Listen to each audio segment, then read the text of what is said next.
जो question number 15 देखिए, बहुत इंपॉर्टेंट क्वेश्चन है और इंटरेस्टिंग भी बहुत है।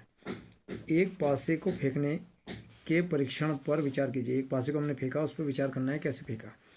कि यदि पासे पर प्रकट संख्या, जब पासे को फेंका तो यदि उस पर प्रकट संख्या 3 का गुणज है, तो सबसे पहली बात आती है कि पासे पर प्रकट संख्या कौन कौन सी होती है, 1 2 3 4 5 6। तो 3 का गुणज कौन कौन सी होती हैं, 3 होती है और 6 होती है। 3 का गुणज केवल यही दो संख्या होती हैं, 3 और 6, इनके अलावा 3 का गुणज कोई और नहीं होती है।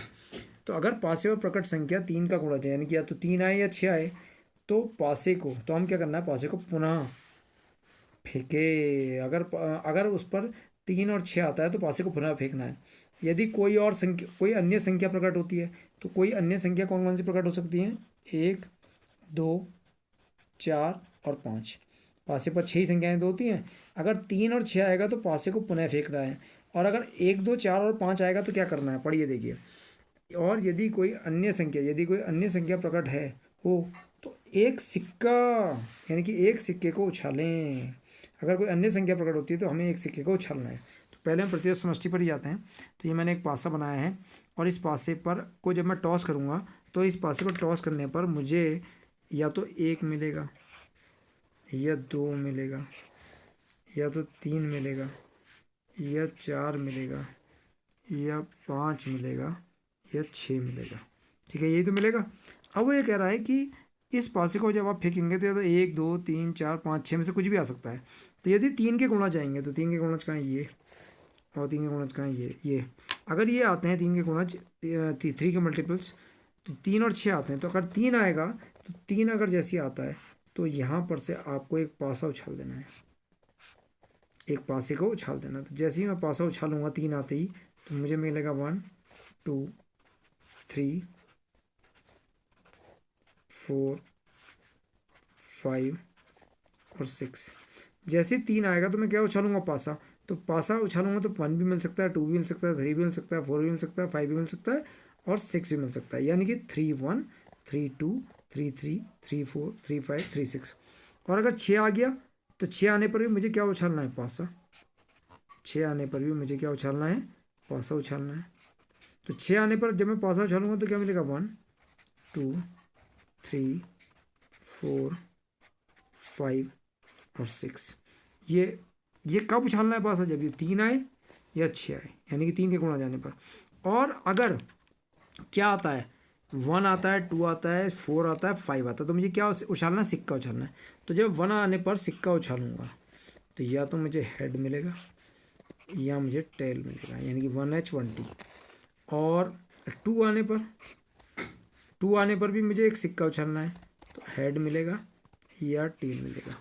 ठीक है, 4 आने पर भी मुझे एक सिक्का उछालना है, तो या तो मुझे हेड मिलेगा या टेल मिलेगा।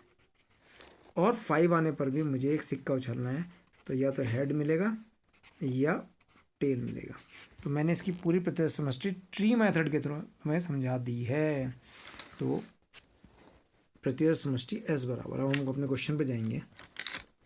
प्रतिदर्श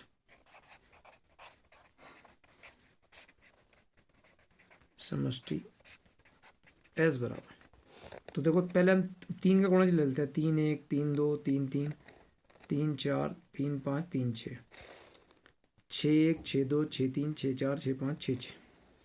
तो 3 1 3 2 3 3 3 4 3 5 3 6 6 1 6 2 6 3 6 4 6 5 6 6।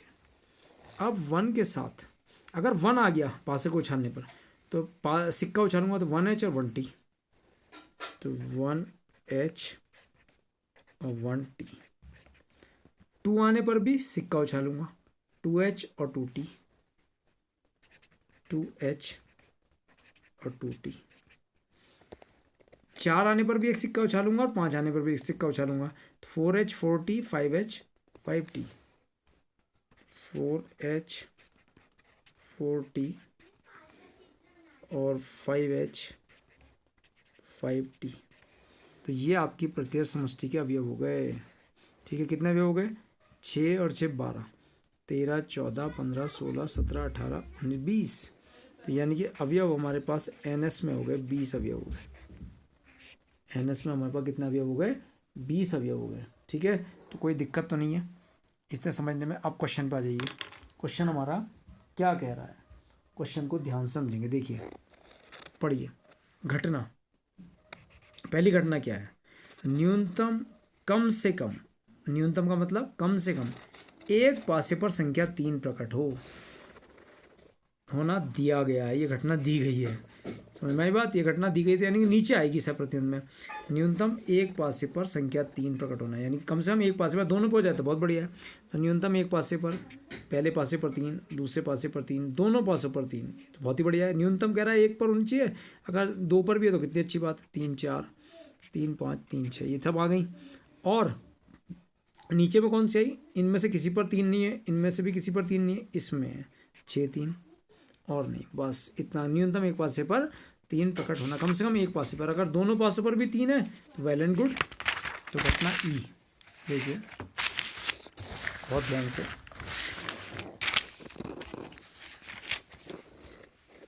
गिवन, ये घटना गिवन है। क्या घटना गिवन है? माना घटना ई न्यूनतम, कम से कम, न्यूनतम मतलब कम से कम एक पासे पर 3 प्रकट होना, कम से कम एक पासे पर 3 प्रकट होना। तो ई बराबर कितना आ गया? तो 3 1, पहले पासे पर 3, 3 2, 3 3, सब ऐसे से ले रहा हूँ मैं, अभी दिखा दी थी मैंने आपको। 3 4 और 3 5 और 3 6 और एक और रह गई 6 3। ये दूसरे वाले जब हमने 6 वाले में था तो केवल एक ही थी, तो ये NE की वैल्यू आ गई। इसका तो सभी है 1 2 3 4 5 6, और दूसरी पंक्ति में 6 3 था, तो NE बराबर कितना आ गया? 7। इसकी P भी निकाले, जो क्योंकि जो घटना गिवन होती है उसकी प्रायिकता तो चाहिए होती है हमें। तो P बराबर NE/NS, तो यानी कि 7/20। अब क्वेश्चन में आ जाइए आप। जब आप जैसे ही क्वेश्चन में जाएंगे आप, तो क्वेश्चन में किस बात की प्रायिकता निकालेंगे? देखिए, तो घटना सिक्के पर पट प्रकट होने की सप्रतिबंध प्रायिकता ज्ञात करनी है। सिक्के पर पट प्रकट होने की, तो सिक्के पर पट प्रकट होने की सप्रतिबंध प्रायिकता 1T 2T 4T और 5T। 1T 2T 4T और 5T, यही है, इसकी प्रायिकता हमें निकालनी है। अब माना घटना F, इस घटना को क्या मान लेते हैं? F। तो माना घटना F, घटना F सिक्के पर पट यानी कि T प्रकट होना। बड़ा बढ़िया इंटरेस्टिंग क्वेश्चन है। तो F बराबर क्या आ गया? पट प्रकट होना, तो 1T 2T, 3 पर तो होगा ही नहीं, मैंने बता दिया, क्योंकि 3 पर तो हमने पास आउट चला था। 4T 5T और 6 पर भी नहीं होगा, क्योंकि 6 पर ही पास आउट चला था। तो इसकी तो हमें चाहिए नहीं होती प्रायिकता, क्योंकि इस घटना की तो सप्रतिबंध प्रायिकता निकालनी है। E इंटरसेक्शन F, अब हमें चाहिए E इंटरसेक्शन F। तो देखो E में कहीं पर T का जिक्र ही नहीं है, ना H का ना T का, तो E और F में कुछ भी कॉमन नहीं है। तो यानी कि ये जो सेट है नल सेट कहलाएगा, रिक्त समुच्चय, या इसको हम फाई भी बोलते हैं। तो NE इंटरसेक्शन F के अंदर अवयव कितना आ गया? 0।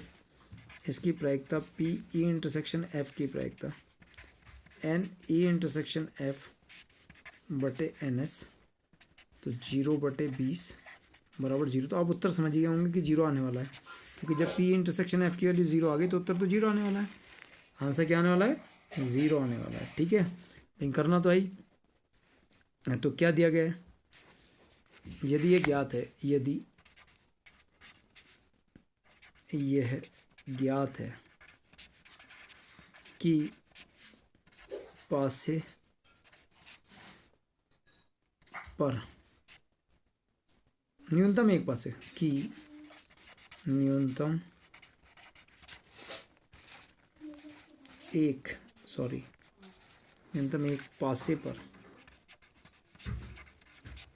प्रकट संख्या 3 है,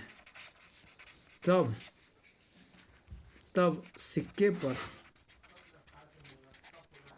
पर पट टी प्रकट होने की सप्रतिबंध प्रायिकता।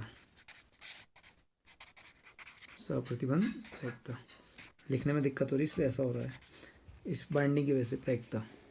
तो पी, अब देखो कौन सी घटना की प्रायिकता निकालनी, सिक्के पर पट प्रकट होने की, यानी कि एफ की प्रायिकता निकालनी है, सप्रतिबंध। और दी कौन सी प्रायिकता है, घटना ई। तो जिसके हमें प्रायिकता निकालनी है वो हमारा ऊपर होगा पी एफ और ई नीचे, क्योंकि ई की प्रायिकता हमें दी गई है। तो पी एफ अपॉन ई, तो पी यानी घटना ई घट चुकी, पी एफ इंटरसेक्शन ई बटे पी ई। मैंने क्या होता था, इसकी वैल्यू तो 0 आ चुकी है और पी ई की वैल्यू है 7/20। तो नीचे कुछ भी हो, ऊपर 0 है, जब इससे डिवाइड करें तो 0 टाइम्स जाएगा, तो इसका आंसर कितना आ गया, 0 इसका आंसर आ गया। तो ये आपका क्वेश्चन ये भी कंप्लीट हो गया है, ध्यान से देख लीजिए।